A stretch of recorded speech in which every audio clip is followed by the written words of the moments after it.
Big shoutout po sa mga magigiting na nanay dyan. Happy Mother's Day po sa inyo.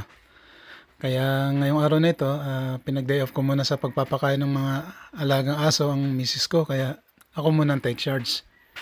Yun nga, pagkalapag ko pa lang, ubos na kagad ni Bully yung pagkain.